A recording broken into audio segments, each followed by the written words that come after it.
이게 이제 다른 이제 이런 사례가 오늘날 대한민국과 같은 사례가 제일 비슷한 거는 베네수엘라입니다. 베네수엘라. 차베스 마두로 둘 다 쿠바 공산주의자입니다. 그러니까 이 두 자의 조국은 베네수엘라가 아닙니다. 베네수엘라가 아니에요. 쿠바입니다. 쿠바의 영웅도 아니지만 카스트로 체게바라를 가슴에 품고 영혼을 뺏겨버린 거예요. 그러니까 어떤 국가의 지도부에 있는 사람이 영혼을 외국에 뺏겨버리면 그 나라도 이렇게 된다 하는 끔찍한 상황이라고 볼 수 있습니다. 그럼 문재인 대통령의 조국이 어디냐? 지금부터 말한 건 제가 농담으로 하는 게 아닙니다. 문재인 대통령의 조국은 어디냐? 저는 대한민국이 아니라고 봅니다.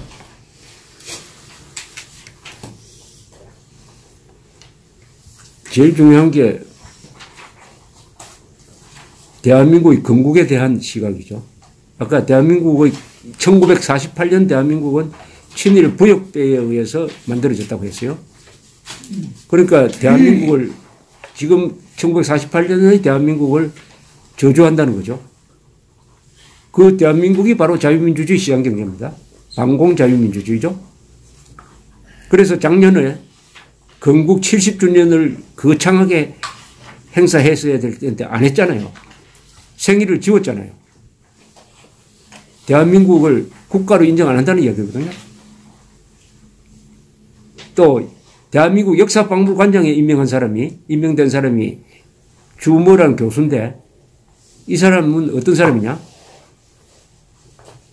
대한민국의 국가적 정통성을 뒷받침하는 중요한 결의안 하나가 1948년 12월 12일 유엔 총회, 파리에서 열린 유엔 총회에서 대한민국은 그해 5월에 공정한 선거를 통해서 출범한 정부이므로 한반도 전체에서 유일한 합법정부라고 했습니다. 한반도 전체에서. 그런데 주모란 자는 한반도에서 유일한 자가 아니고 38선 이남에서 유일한 정부다라고 이건 조작이죠. 문장을 완전히 조작을 했어요. 그래서 가르친 사람입니다. 교과서에 글을 쓰기도 하고. 이건 왜곡이 아니에요. 왜곡은 비슷하게 하는 거 이건 완전히 조작입니다. 근데 그 사람이 지금 대한민국 다른 박물관도 아니고 대한민국 박물관장으로 대통령 임명을 했습니다. 그게 뭡니까? 대한민국의 정통성을 인정하지 않는다. 대한민국의 정통성을 인정하지 않는 사람을 대한민국 역사박물관장으로 임명을 했다. 유엔 총회에 가서 6.25를 남침이라고 하지 않고 내전이라고 했습니다.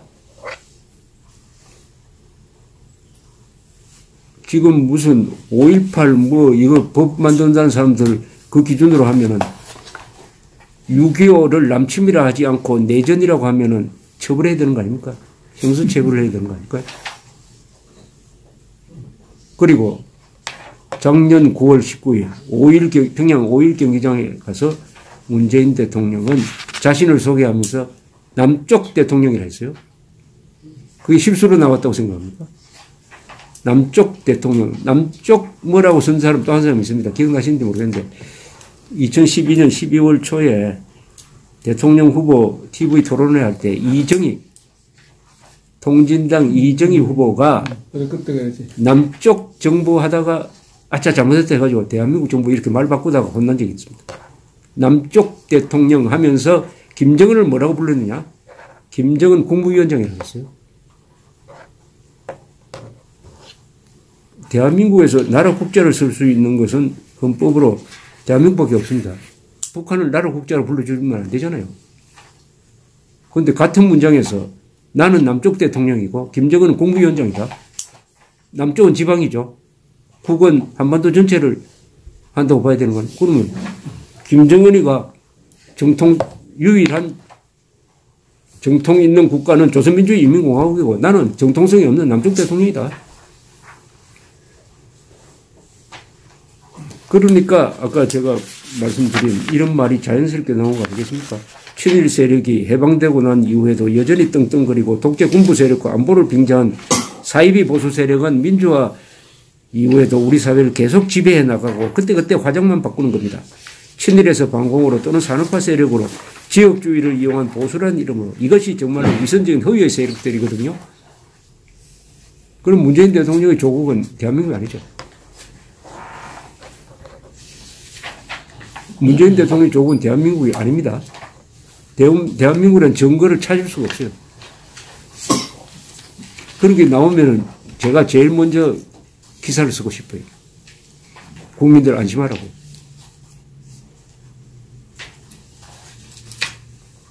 역사관이 이념에서 나오는 거고요.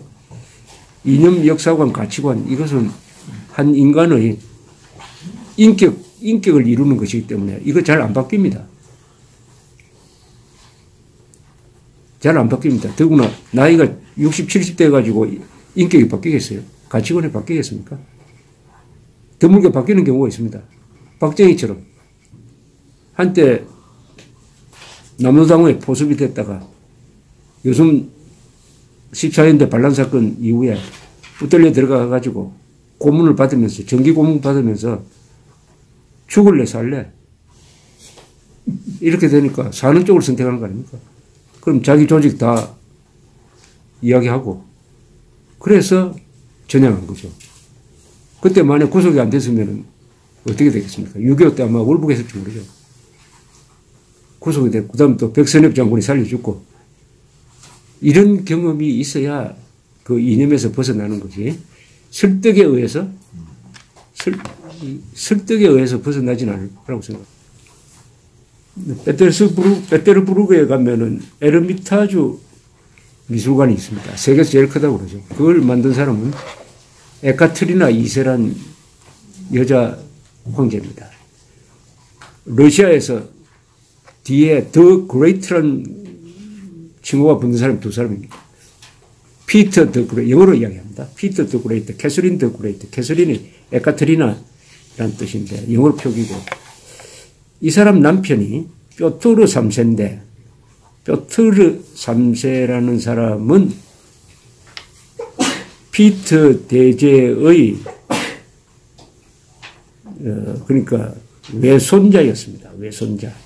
뾰트르 3세. 근데 이 사람은 어릴 때 독일 쪽에서 자랐어요. 러시아 말은 몰랐어요. 독일 쪽에서 자라다가 이게 어떻게 해가지고 황태자가 됐어요. 러시아 황태자가 됐습니다. 엘리자베스 1세가 있을 때, 엘리자베스 1세가 죽고 나서 뾰트르 3세가 되었습니다. 이 뾰트르 3세가 황태자죠. 황태자 시절에 부인으로 맞았던 사람이 역시 독일 사람인 에카테리나였어요. 그런데 이 뾰트르 3세는 약간 정신이 오락가락하는 사람이고, 예, 질투심이 있고, 이 에카테리나 이 사람은 아주 배운 여자고 얼굴도 잘생기고 했는데 되게 싫어했어요. 그래서 한 번도 같이 자지를 안 했어요. 양쪽에다 바람을 피웠습니다. 에카테리나 이때는 후계자를 낳는 게 제일 중요하니까 이 에카테리나 황태자의 부인이니까 이 사람은 장교하고 연애를 해가지고 애까지 낳았습니다.